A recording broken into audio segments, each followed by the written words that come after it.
Thanks for joining me on Military Wednesday. We're looking at the FM 21-76 Survival Manual by the Department of the Army. And this particular field manual will be dipping in every once in a while, just as we have other manuals we'll be looking at and other types of sources of information from the military to learn from as we prep. The section that we're going to be reading from today will be signaling. This is going to be if you're over open water and have the needs for signaling for rescue, for example.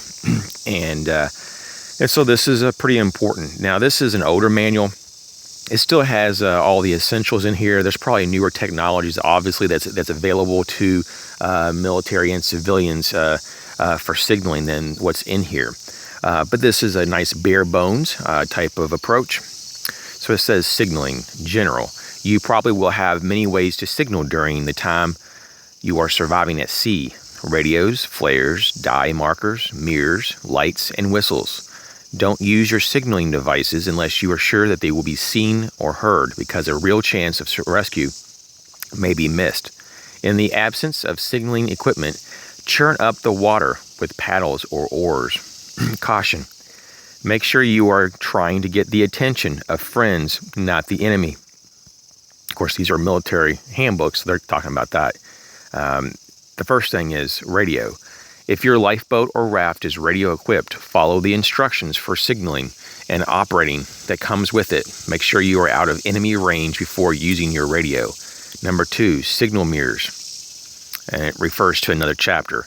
But basically, most of the instructions are on the back of the signal mirroring or on the packaging, and you want to reflect the light onto the aircraft or the search party. And it typically has a 20 to 30 mile range, so signal mirrors can be very, very useful. Lights and flares. Instructions for the use of signal pistols, flares, smoke signals, and distress lights. Normal lifeboat equipment are found in watertight containers holding this equipment.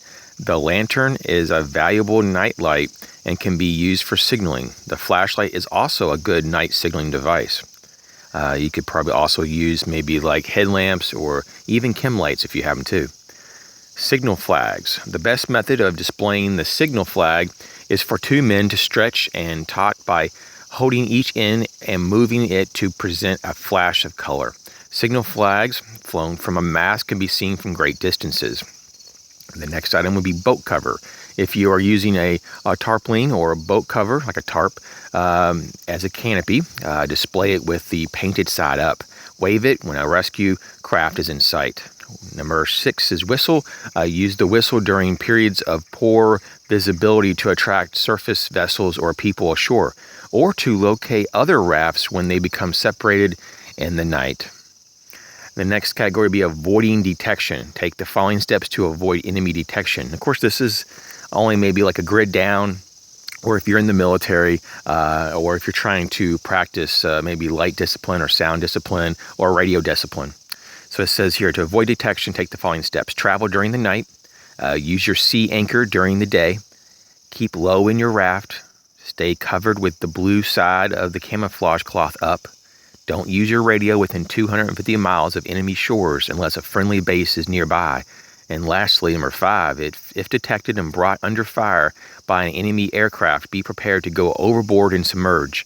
If you are in a 20-man raft, go overboard and come up under the raft. So that's just a reading from the survival book, FM 21-76 from the Department of Army Field Manual, Headquarters. And it's just, this is an October 1970 version. It's amazing, though, how the same information gets pushed into the next and all the newer stuff. So there may be a little bit of different wording and a couple maybe other options for signaling in the newest versions. But for the most part, a lot of manuals are pretty similar. And so it just gives you a primer, at least a starting point to go, okay, there's a handful of ways to do signaling in a very primitive way, in a very basic way.